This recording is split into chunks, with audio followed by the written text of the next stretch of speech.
بسم الله الرحمن الرحيم الحمد لله رب العالمين والصلاة والسلام على أشرف الأنبياء والمرسلين نبينا محمد وعلى آله وصحبه وأتم التسليم أما بعد اللهم علمنا ما ينفعنا وانفعنا بما علمتنا وزدنا علما يا كريم اللهم لا سهل إلا ما جعلته سهلا وأنت تجعل الحزن إن شئت سهلا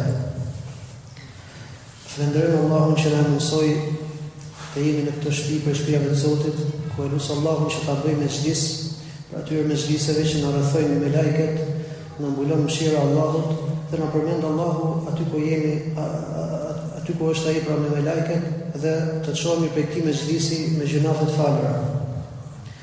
Sot sikurse e kam njoftuar, do të flasim për një temë e cila realisht është tema më e vështirë që ndodhet në akidën tahawije. Dhe temat që vinë pas saj, me lehtë Allahut janë të lehta. Thot autori, Allahu mëshiroft, leysa mundu khalaqa al-khalqa istafada isma al-khaliq, wala bi ihdath al-barriyyah istafada isma al-bari. Lahu ma'na ar-rububiyyah wala marbub ma'na al-khaliq wala makhluq. وكما أنه محيي الموتى بعدما أحيا استحق هذا الاسم قبل إحيائهم كذلك استحق اسم الخالق قبل إنشائهم. Thot, ai pra Allahu nuk e fitoi epitetin krijuesi atëherë kur krijoi krijesat dhe nuk e mori epitetin filluesi atëherë kur e filloi krijimin. Ai ka pasur cilësinë e të qenurit zotërues edhe kur s'ka pasur asgjë për krijesave pra për të zotëruar dhe ka qenë krijues edhe kur s'ka pasur asnjë krijesë. Ashtu siç është jetëdhënësi i të vdekurve, pasi u ka dhënë jetë atyre, ai e meriton këtë epitet edhe para se të ringjall ata në të njëjtën mënyrë, ai e meriton epitetin krijuesi që para krijimit të tyre. Ky është thjesht një përkthim i asaj që ka shkruar autori, e tani domethënë vazhdojmë futemi në temë. Kjo çështje dhe kjo fjalë e autorit është nga çështjet që është pak problematike, pasi duket që autori, pra Imam Tahawi, mohon zinxhirin e pafund të ngjarjeve dhe risive në të shkuarën. Sikurse e tregon këtë gjë edhe Ibn Abil Izz al-Hanafi, që ta kuptojnë çfarë do të thotë zinxhiri i pafund i risive. Allahu subhanahu wa taala nuk ka fillim, apo jo? Nuk ka fillim dhe është i pari dhe para Allahut nuk ka asgjë. Dhe Allahu nuk ka fillim. Allahu nuk e ka filluar krijimin me ne, me qiellin dhe tokën. Allahu gjithmonë ka qenë krijues. Shkurtimisht, ky është kuptimi. Ka qenë dhe do të jetë. Dhe krijimi i Allahut në asnjë moment prej momenteve nuk ndalon. Këtë ka për qëllim ehli suneti kur e përmend këtë lloj termi. Sikurse thotë Ibn Abil Izz al-Hanafi, që e ka shpjeguar akidën e Imam Tahawit, thotë sipas kësaj fjale që përmend Imam Tahawi, duket sikur ai e mohon domethënë këtë vargëzimin në të kaluarën, në të shkuarën, ose nuk e mohon në të ardhmen. Sikur se ka qenë kjo metoda e kelamistëve. Pra, kjo çështje gjithashtu quhet vargëzimi i risive, pra siç thash, pra që të jenë gjërat varg njëra pas tjetrës, ose vazhdimësia e veprimit të Allahut, ose vazhdimësia e krijimit të Allahut, ose pafillimësia e krijimeve, e kështu me radhë. Të gjitha këto emërtime për këtë temë flasin. Tani të rikujtoj dhe një herë vëllezër, do i çik sabër se do futemi në ca koncepte më mrapa, pra duke bërë krahasim me kelamistët, pra si kanë konceptuar ato disa gjëra, edhe kanë përdorur ca terma domethënë që duan pak përqendrim. Edhe duan pak durim, domethënë se mbase nuk i kap në të parë.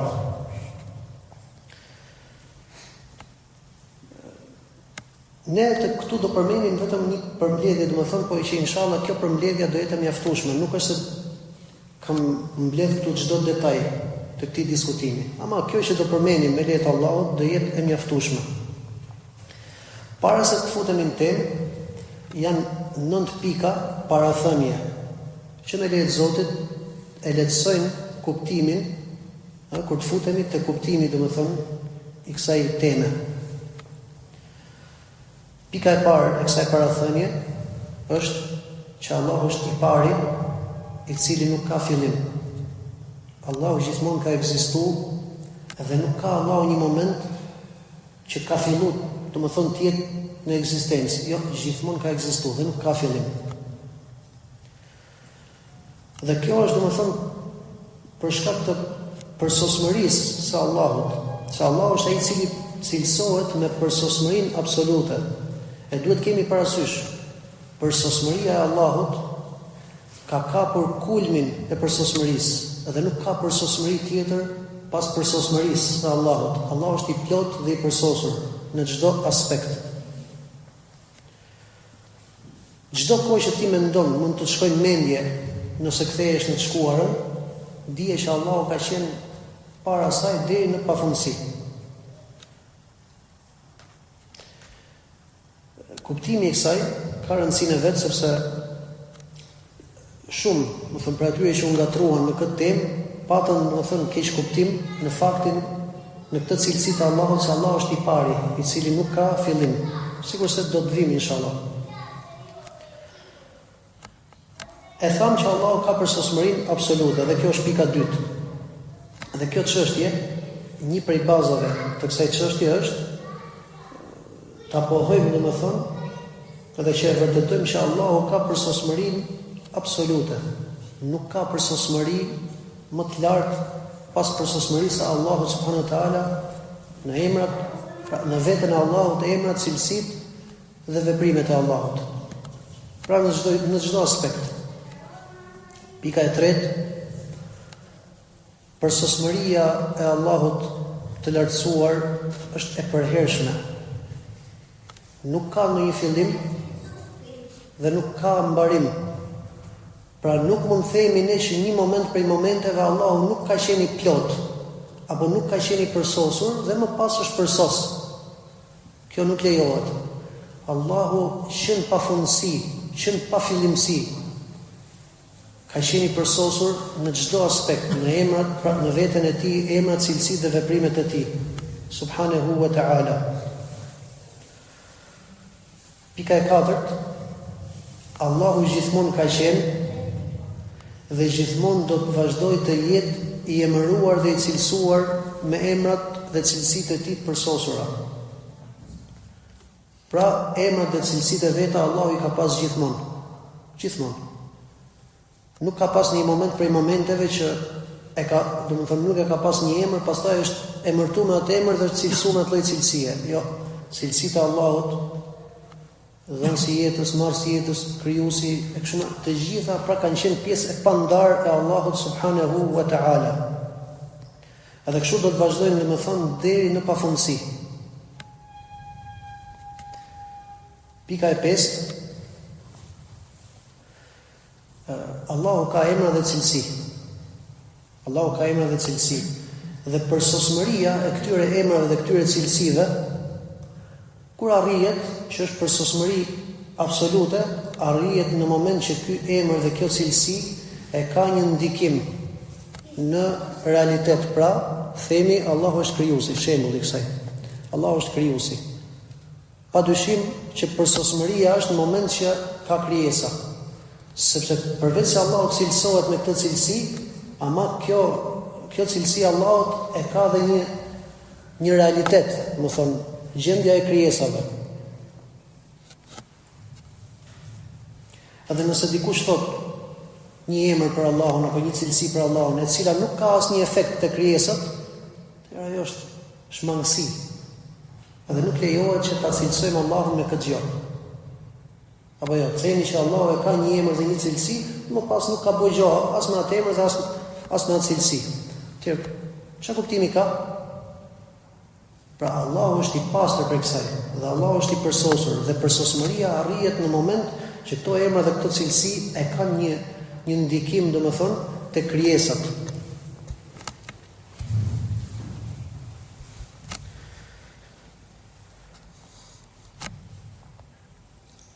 Veprimi i Allahut subhanuhu teala, kjo është pika e 6, veprimi i Allahut është përsosmëri.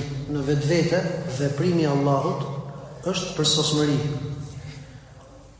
Dhe ai i cili vepron është më i plotë se ai i cili nuk vepron. Që do të thotë, fakti që Allahu ka mundësi ta bëjë diçka dhe nuk e bën, nuk është më e plotë se sa fakti që Allahu ka mundësi ta bëjë diçka dhe e vepron. Pra, kjo e dyta është maja e përsosmërisë. Allahu ka mundësi të veprojë dhe vepron. Dhe ne kështu duhet ta besojmë Allahun subhanahu wa taala, do të thonë me përsosmërinë më të lartë. Dhe përderisa e vërtetuam që veprimi i Allahut në vetvete është përsosmëri, dhe se Allahu është i përsosur në çdo moment, atëherë sipas kësaj vërtetohet edhe që vazhdimësia e veprimit të Allahut në mënyrë të pandërprerë në vetvete është përsosmëri. Apo jo? Pra vazhdimësia, ne thamë që Allahu është i përsosur në çdo moment. Edhe veprimi i Allahut është prej përsosmërisë së tij. Atëherë themi që vazhdimësia e veprimit të Allahut pa u ndalur është prej përsosmërisë së Allahut subhanahu wa taala. Edhe këtë fiksojmë. Pika 7. Çdo gjë përveç Allahut është e krijuar. Pra, çdo krijesë e ka një fillim. Pa fillueshmëria, pra fakti që Allahu nuk ka fillim, kjo është diçka që i përket vetëm Allahut, ndërsa çdo gjë tjetër përveç Allahut është e krijuar prej tij. Dhe ka ardhur në ekzistencë masi që nuk ekzistonte. Pika e 8, dhe kjo është një pikë që do të thonë ka rëndësi, sepse këtu kanë gabu shumë për atyne që do të thonë që kanë gabu në këtë temë, është se nuk kanë ditë me i bë dallimin këtyre dy gjonave që do përmenim. Ka një dallim midis llojit të diçkaje dhe individit të saj. Në rregull? Lloji i diçkaje është sikur se ne themi për shembull lloji i njeriu. Njeriu këtu është lloj. Ndërsa individi jemi unë, ti, tjetri. Ne jemi individët. Ndërsa lloji është aspekti më i gjerë që përfshin individët e diçkaje. Dhe në këtë diskutim kur themi individ kemi për qëllim krijesat specifike që Allahu ka krijuar. Pra një krijesë para se ta krijonte dhe mbasi e krijoi. Pra një krijesë në formë specifike. Ndërsa për llojin, pra në këtë temë flasim dhe kemi për qëllim që Allahu vazhdon të bëjë një gjë pas një gjëje tjetër, pra vargëzimi dhe vazhdueshmëria e pafund e veprimeve të Allahut njëra pas tjetrës. Për shembull krijimi i Allahut. Krijimi i Allahut, nëse themi krijimi i Allahut është lloj, ndërsa individët brenda këtij lloji quhen individ të krijimit të Allahut. Këtë kemi për qëllim kur themi për llojin dhe individin. Lloji është koncept i cili është mendje. Edhe në realitet nuk kemi vetëm se individët. Pra ne kur themi lloji i njeriut, nuk është diçka e prekshme.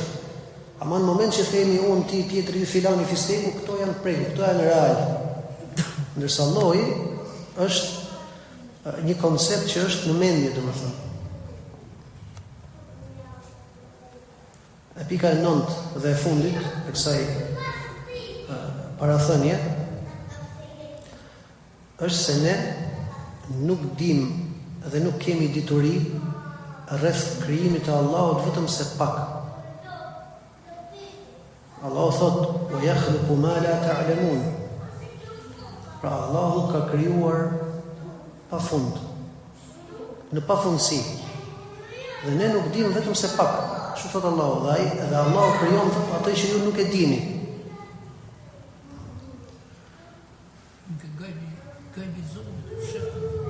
Normalisht. Besimi i sunetit Nuk e di, ka një paqërtësi për këto që përmendën në 9 pikat. Do të thësh edhe një rifeta për pse e bëre. Për shemb. Ajo do vi, tash thjesht e rëndësishme është duhet ta kuptosh. Ja është ta fiksoj. Domethënë sepse është një diçka që duhet si abstrakte diçka. Ashtu është ne shikoj, ne përmendim këtë sepse po, ne do të përmendim këtë dhe ajo do të vi. Besoj do të vi në mësimin e ardhshëm sepse këtë temë nuk do ta mbyll dot tek mësimi sot. Ama nga që do të bëjmë krahasim me fjalën e kelamistëve, edhe që të kuptojmë domethënë konceptin e tyre, ta kuptojmë domethënë qasjen e tyre, edhe dalim pastaj pse kanë këtë qasje, edhe dalim fjalën e Ehlisunetit. Ama ideja është, a u bë qartë ndryshimi midis llojit dhe individit?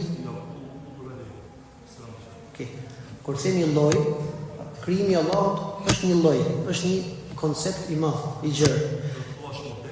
Edhe brenda këtij lloji, lloj sistemi, lloj njeriu, pra lloj kafshëve. Pra, kategorizim, bravo. Kategorizim. Brenda këtij kategorizimi kemi dhe individët. Pra ky është kuptimi, pastaj që kemi për qëllim dhe kategorizimi dhe individët që janë poshtë këtij kategorizimi. Pra, ato që kanë gabuar në këtë çështje janë ngatruar midis individit dhe kategorisë. Po do të vim inshallah. Besimi i Ehlisunetit, edhe këtu do ta përmendim shkurtimisht sepse ka diskutim pastaj në mësimin e ardhshëm do kalojmë në diskutimin më të gjerë. Besimi i Ehlisunetit në këtë çështje është në dy gjëra. E para, Allahu ka vazhduar dhe gjithmonë do të vazhdojë të jetë krijues, veprues i asaj që ai dëshiron. Sepse ai vazhdon të jetë i përsosur bashkë me cilësitë e veta dhe nuk i ka munguar në asnjë moment kjo përsosmëri. Allahu ka qenë krijues që në pafundësinë e kaluar dhe do të jetë krijues që në pafundësinë e të ardhmes. Sipas këtij kuptimi, kjo thjesht nënkupton vazhdueshmërinë e veprimit të Allahut dhe vazhdueshmërinë, pra si në të kaluarën, që Allahu ka krijuar dhe para nesh ka pas krijesë, dhe para saj ka pas krijesë tjetër, kështu dhe në të ardhmen, që Allahu vazhdon të krijojë deri në pafundësi.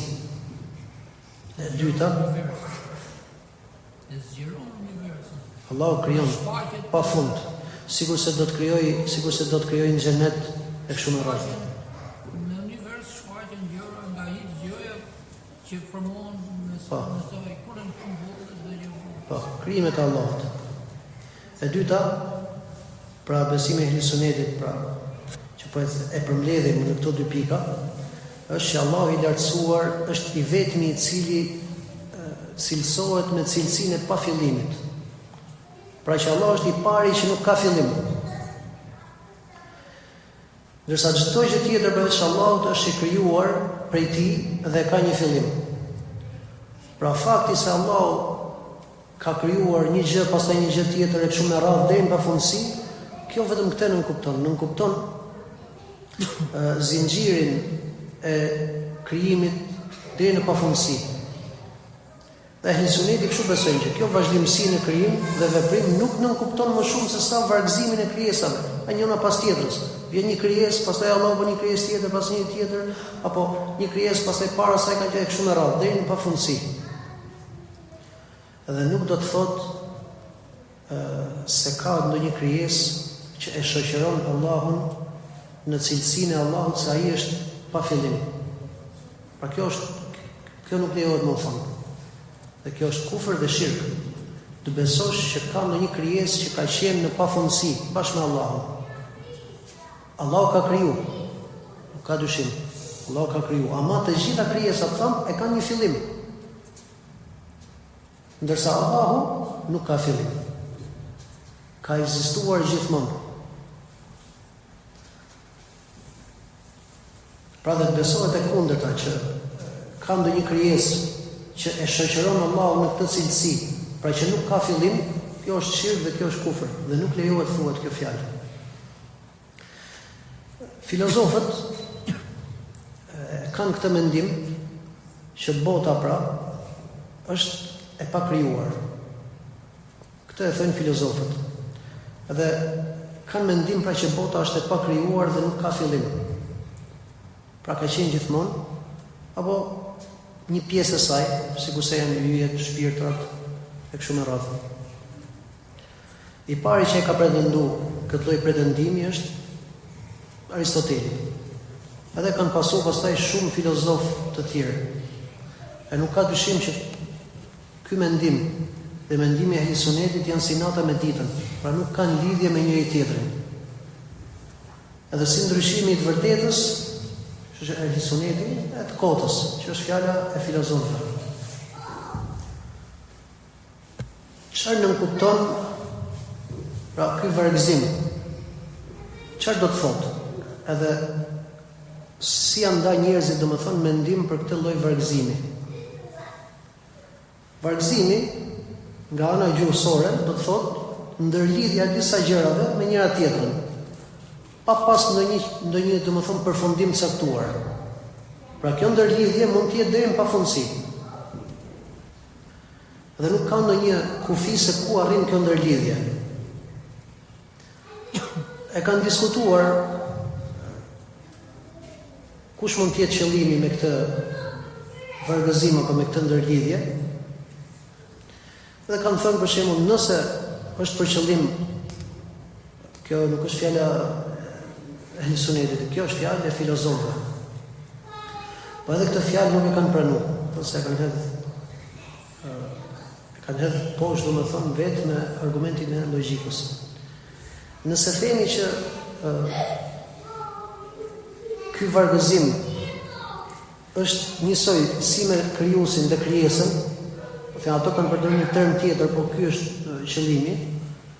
Pra, që një krijesë të ketë një krijues dhe ky krijuesi ka një krijues tjetër, ka një tjetër e kështu me radhë deri në pafundësi, njerëzit e logjikës e kanë refuzuar këtë gjë dhe kanë thënë që kjo logjikisht është e pamundur.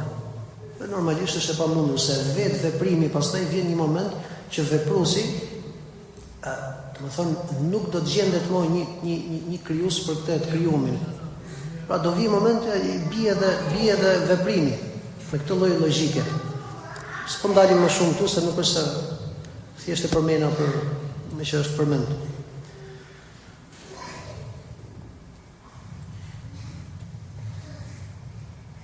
Lloji i dytë është vargëzimi, pra dhe zinxhiri te krijesat. Dhe ai ka dy anë. Pra krijimi i krijesave. Nëse nuk e kupton, pra lloji i dytë që do përmendim tash është vargëzimi në krijimin e krijesave. Ai ka dy anë, në shkuarën dhe në të ardhmen. Kuptimi i kësaj është thuhet se krijesat janë zinxhir njëra pas tjetrës. Dhe se çdo krijesë pas saj ka një krijesë tjetër, deri në pafundësi. Në rregull? Pra çdo krijesë që krijohet, pas asaj krijohet një krijesë tjetër, deri në pafundësi. Kjo është për sa i përket të ardhmës. Gjithashtu vargëzimi në të shkuarën është thuhet se çdo krijesë ka pas para saj një krijesë tjetër, deri në pafundësi, të pafillimit. Pra sado mbrapa të shkosh në kohë,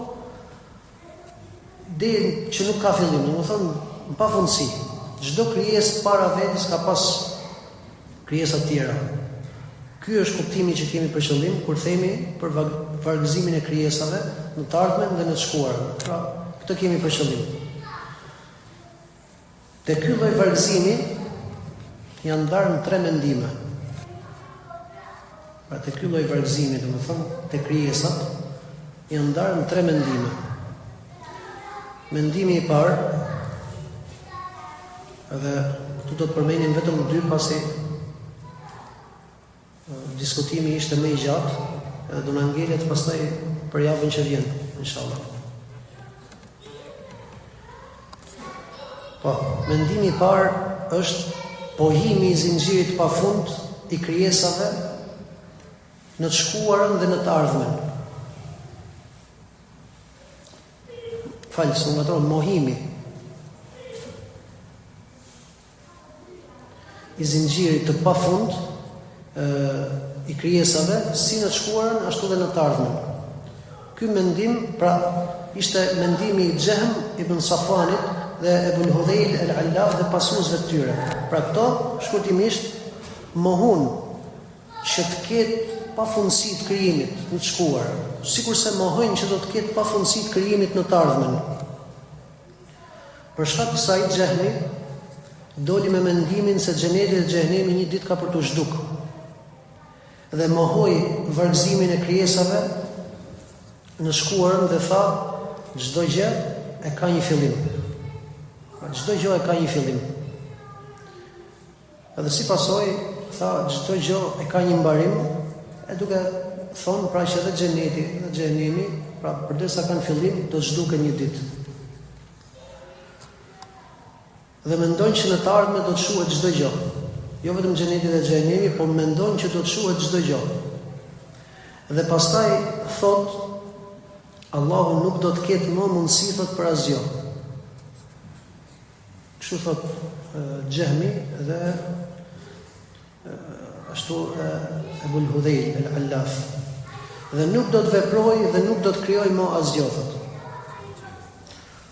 S'ka dyshim që ky lloj medhebi, thonë është medhebi i humbur, dhe ai përmban disa lloje të kufrit, domethënë që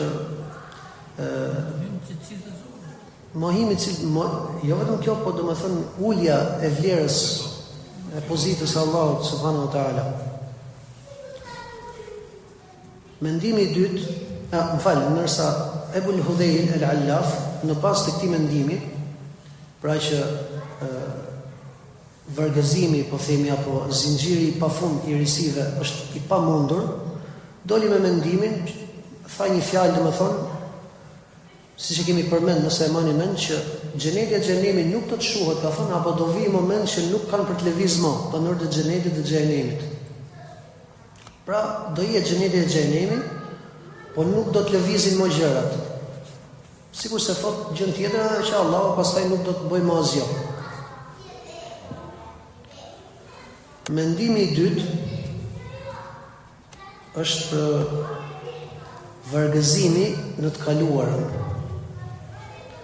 Edhe ato që kanë, domethënë, që kanë devijuar, po themin, këtë mendim, janë prej kilamistave që e mohojnë dhe thonë që vargëzimi i gjërave dhe i krijesave në të kaluarën është i pamundur. Por se e pranojnë në të ardhmen. Pra që po, Allahu domethënë në të ardhmen mund të krijojë dhe do të krijojë. Ama në të kaluarën thënë, kjo është e pamundur. E do ta tregojmë pse e kishin këto qasja. Pra nuk e pranojnë që çdo krijesë ka pas para saj një krijesë deri në pafundësi. Ndërsa në të ardhmen, sikur se tham, nuk ka ndonjë problem tek ato. Pra shumë kelamist shkon me këtë mendim si Mu'tazilit, Esharit, Maturidit e tjerë. Pse e mohon ato, edhe këtu tash futemi te arsyeja, pse e mohon ato zinxhirin e krijesave të krijimeve në të shkuarën? Pse?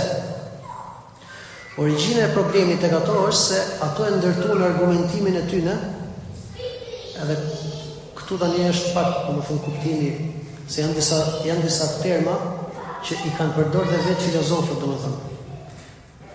Para se të futem them, ato kanë dash me kundërshtu ateistët dhe filozofët, të cilët mohonin ekzistencën e Allahut. Edhe thonin që toka nuk ka fillim, pra që toka ka ekzistuar gjithmonë.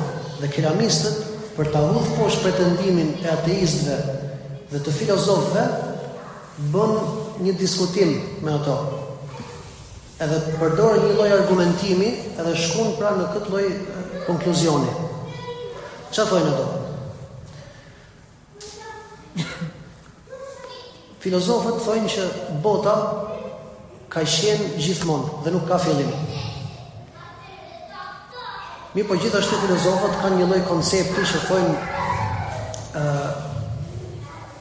kemi trupa dhe kemi, po themi, një fjalë në gjuhën arabe, arad, kanë thënë arad, do të thotë, siç e kanë komentuar dhe kelamistët, janë disa cilësi të cilat gjenden dhe këto cilësi nuk janë, domethënë, nuk qëndrojnë në veten e tyre, por duhet se s'bën të bashkangjiten në trupin.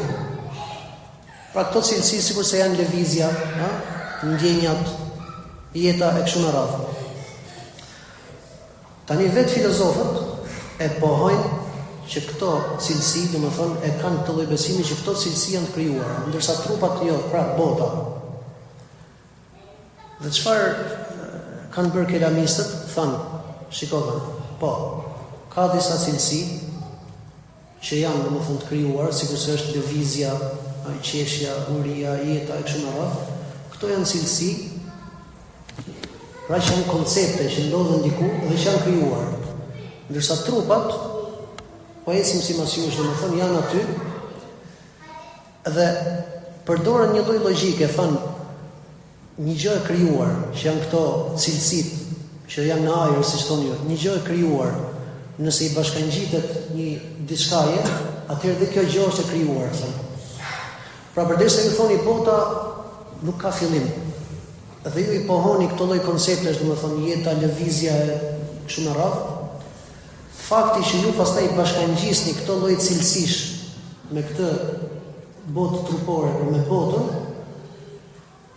do të thotë që bota është e krijuar. Pse? Se një gjë e krijuar thotë nuk futet dhe nuk bashkohet vetëm se me diçka të krijuar. Vendosin natyrë, thjesht se natyra e ka ekzistuar vetvetiw edhe mohojnë cilësinë e Allahut që është krijuesi. Këta ateistët normalisht dhe filozofët e mohojnë domethënë ekzistencën e Zotit dhe thonë që bota është e para dhe tash kelamistët, domethënë nuk e di, ishte i qartë shembulli me thonë këto ide, domethënë ideja bota e ideve, Allah shpërblet, bota e ideve dhe trupave fizik. Forca të rrejshme. Bota e ideve dhe trupave fizik ka i diçka domethënë që këto bota e ideve, këto vete pranojnë që është diçka e krijuar. Edhe kelamistët domethënë prej Mu'tazilive, Maturidëve kështu me radhë, për ta hodhur poshtë pretendimin e këtyre, çfarë i thanë? I thanë që kjo gjë që është e krijuar nuk mund bashkohet me këtë tjetrën vetëm nëse edhe kjo do ishte e krijuar. Pra, kështu e hodhën poshtë, domethënë, sipas atyne,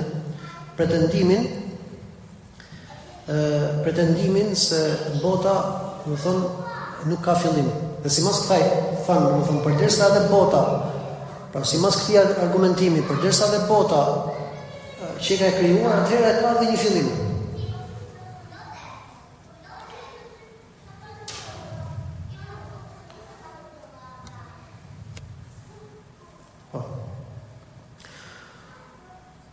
Pastaj në bazë të kësaj thonë që sipas kësaj duhet ketë një krijues. Duhet ketë një krijues. Se përderisa e vërtetuam që bota është e krijuar, atëherë duhet ketë një krijues. Pastaj thonë që ky krijues duhet të jetë i hershëm, siç e shpjeguam më herë, pra i pari që nuk ka fillim. Për të kundërshtuar vargëzimin e krijuesve, sikurse ishte ai shembulli që u dhash domethënë që si thanë ato një fjalë filozofit, domethënë që ky krijuesi ka një krijues, pastaj ky ka edhe një krijues tjetër kështu me radhë. Këto tani me këtë lloj argumentime e hedhin poshtë atë pretendim të atyre, e kanë thënë ky krijues duhet të jetë i hershëm, pra i pari që nuk ka fillim. Dhe sipas këtij interpretimi u vërtetua, sipas domethënë interpretimit që bën kelamistët, sipas atyre u vërtetua ekzistenca e krijuesit. Dhe fakti që ai është i pari, i cili nuk ka fillim. Tash pse përmendëm këtë argument? Sepse ato thanë duhet që fjala ajo gjë që është e krijuar në moment që bashkohet me një gjë tjetër dhe kjo gjë është e krijuar, kanë shtuar dhe i fjalë me pamundësinë e krijimeve të cilat nuk kanë fillim. Në rregull? Kuptimi i kësaj është, domethënë që është e pamundur të ketë diçka që është e krijuar dhe nuk ka fillim. Pra po i thonin filozofëve që e arritëm konkluzionin që toka është e krijuar. Dhe shtuan dhe një lloj rregulli që thanë që ajo që është e krijuar nuk ka se si të mos ketë fillim. E ka një fillim, s'zbon. Edhe nëse dikush do I thonte aty, pra qëndron te ky lloj interpretimi.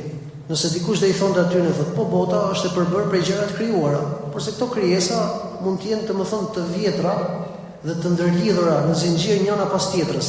Kështu që dhe bota është e vjetër. Edhe një herë. Pra, pse përmenda unë, argumentimin që ato bën, për kundër filozofëve dhe ateistëve. Sepse në bazë të këtij interpretimi, ato me qafja këtë interpretim e madhërun shumë këtë lloj argumentimi. Madje disa prej tyre thanë që kush e ndërton besimin e vet pa e ditë këtë lloj argumentimi që bëjmë ne për ekzistencën e Zotit, imani atij nuk është I saktë. Po, kelamistët. Pra sepse ato, duke menduar që ky lloj argumentimi që ato kanë përdorur për të vërtetuar ekzistencën e Zotit, ishte aq perfekt, po themi, saqë e bën disa prej tyre pjesë të besimit. Edhe tani, ku ishte problemi, që ato I qëndruan këtij mendimi. Pra I qëndruan mendimit që krijesat, pra në të shkuarën, në pafundësi, nuk mund të jenë, pse?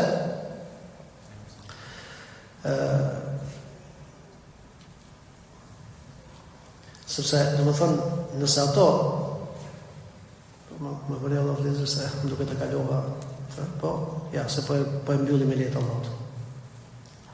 Pra, nëse dikush do t'i thonë të atyre, bota është e krijuar, dhe atëherë, sikur se çdo krijesë ka një krijesë para saj, edhe bota mund të jetë një nga ato krijesa të shumë pafundësi, që s'ka fillim.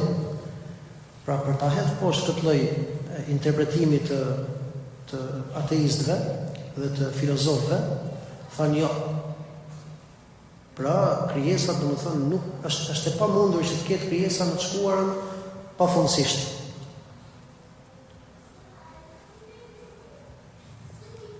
Dhe I qëndruan ti argumentimi, që e panë si argumentimin më të mirë të mundshëm për të pohuar ekzistencën e Allahut dhe faktin që ai është I pari I cili nuk ka fillim. Dhe me këtë fjalë vetvetiu e mohojnë faktin e zinxhirit të pafund të krijesave në të shkuarën, duke pranuar atë në të ardhmen. Gjithashtu, për shkak të kësaj, vetvetiu duhet thonin që Allahu ka një fillim që I ka kriju krijesat, pra që ka filluar të krijojë.